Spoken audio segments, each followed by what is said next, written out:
Assalamualaikum warahmatullahi wabarakatuh. Bismillahirrahmanirrahim. Alhamdulillahirabbil wassalatu wassalamu ala man la nabiyya ba'da. Wa ala alihi wa sahbihi wa man tabi'ahu wa la haula wa la quwwata illa billah. Rabbi shrah li sadri wa yassir li amri wahlul 'uqdatam min lisani yafqahu qawli. Subhanaka la ilma lana illa ma 'allamtana innaka antal 'alimul hakim. Faya ma'asyiral mustami'in wal muhibbin wan nadhirin yang menyaksikan pada kesempatan ini, yang berbahagia, alhamdulillah kita bersua kembali dalam channel DPMUI Kabupaten Pasuruan. Dalam saat ini kita akan menyampaikan sesuatu yang banyak terjadi di tengah masyarakat, yang kadang-kadang terabaikan, tapi justru hal yang sangat sensitif di antara masyarakat ketika kita mengabaikan itu. Apa itu? Adalah sesuatu yang ada di depan kita, di sekitar kita kadang-kadang terjadi. Hanya kita tidak menghiraukan itu, dianggap gampang, dianggap remeh, dianggap tidak ada apa-apa. Tapi akibatnya kalau memang dibiarkan begitu saja, akhirnya nantinya akan terjadi hal seperti yang tidak kita ingin. Apa itu? Adalah al-waqfu wakaf. Wakaf adalah sesuatu, wakaf adalah berhenti. Maknanya wakaf itu berhenti. Artinya berhenti dari kepemilikan orang kembali kepada kepemilikan Allah. Jadi sesuatu yang sudah diwakafkan, ya, orang yang sudah mewakafkan kepada seorang yang dipercaya, maka kepemilikannya itu sudah tidak bisa, sudah tidak ada kemungkinan untuk dirinya yang mewakafkan, untuk keluarga dan ahli warisnya pun semuanya sudah tidak punya kekuatan untuk mengurus atau untuk mengelola hal yang diwakafkan. Maka kembali kepada Allah. Nah, ketika sesuatu sudah kembali kepada Allah, siapa yang akan mengelola? Kalau akan dibiarkan begitu, ya namanya sesuatu yang tidak berguna, tidak berharga. Maka untuk mengelola hal yang sudah lepas dari kepemilikan itu, maka Allah itu menentukan orang-orang yang dapat dipercaya, yang mampu untuk mengelola, menjaga dan mengembangkan, dan punya amanah. Siapa itu? Adalah yang disebut nadir. Nadir. Lah, nadir inilah nantinya yang akan menguasai pengelolaannya, mengembangkan, ya, menjaga, melestarikan nadir ini. Ketika sudah ada di nadir, maka harus disesuaikan adanya wakaf sesuai dengan syaratul wakif, dengan syaratnya orang yang mewakafkan. Mewakafkan untuk apa? Ya? Kemudian buat apa? Ini harus melaksanakan apa yang dikatakan atau disyaratkan oleh sang wakil. Nah ini. Nah, proses itu para pemirsa yang berbahagia, kita harus melalui proses.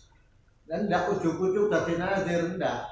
Maka di sana, kalau memang si wakil ini akan menjadi nadir dengan sendirinya, wis tak urus diri, katanya itu boleh, tapi statusnya nadir. Statusnya nadir, misalnya diurus sendiri, ya, dengan dibantu oleh beberapa orang, ya, misalnya ada nadir 1, 2, 3, 4, 5 misalnya. Yang pertama itu disebut musyrif. Musyrif itu adalah kepala nadir.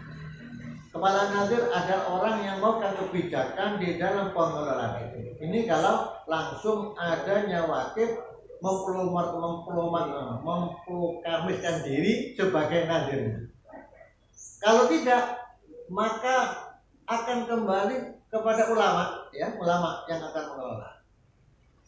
Kalau ulama repot katanya ngurusi santri ini, ngulang santri dan sebagainya, maka si ulama ini nanti akan membentuk suatu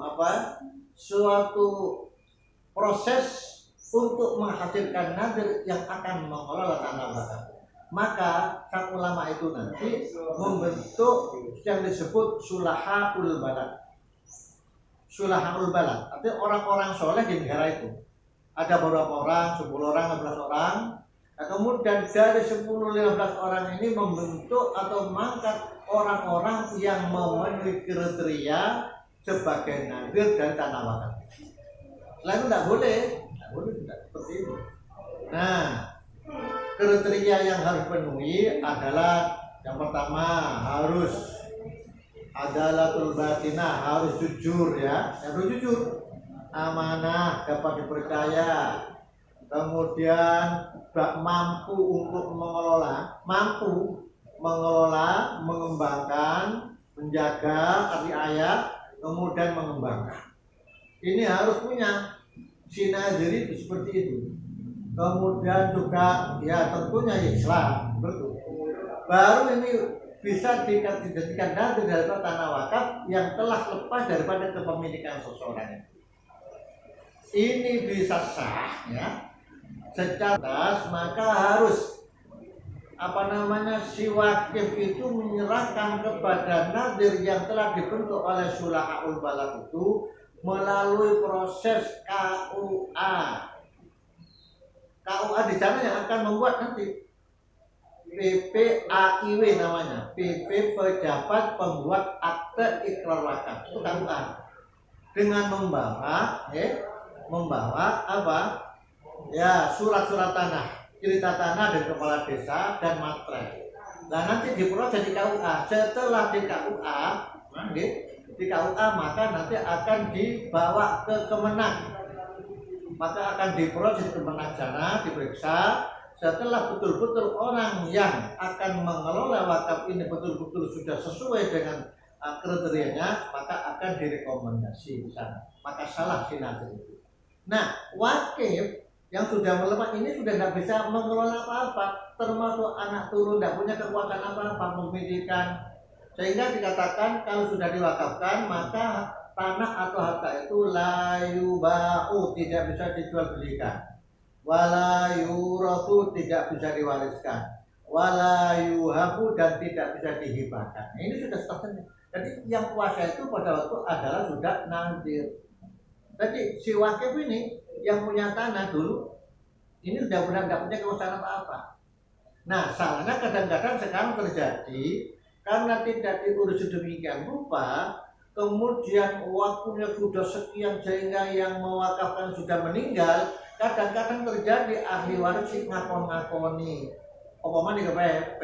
Nah ini saya mengharap atau menghimbau kepada pemirsa sekalian, jika terjadi hal yang seperti itu, mau cepat-cepatlah ke siapa itu? Kalau bisa ke penyuluh ya. Nanti akan dibawa ke KUA ya, dilaporkan dan nanti sampai ke Kemenang. Ini barangkali yang perlu kita ketahui secara umum di masyarakat agar selamat barang wakaf sampean, tidak terganggu apapun. Kemudian kalau memang itu berupa masjid, maka akan aman, tentram, sakinah orang yang beribadah dalam masjid itu karena tidak ada sesuatu gangguan apapun. Ini kalau kita lakukan. Jadi mudah-mudahan kita semuanya bisa menyadari hal yang seperti ini sehingga tidak terjadi seperti daerah sana ya, ada rebutan ahli waris kemudian masjid dikapling seperti itu, rebutan masjidnya dirobohkan ya, dan wakaf-wakaf yang lainnya. Ini sebagai pencerahan sementara dari Masjid Ulama Indonesia Kabupaten Pasuruan. Mudah-mudahan ini dapat diresapi, dihayati, dan amal dilakukan di tengah masyarakat untuk ketentraman kita bersama. Demikian, Assalamualaikum warahmatullahi wabarakatuh.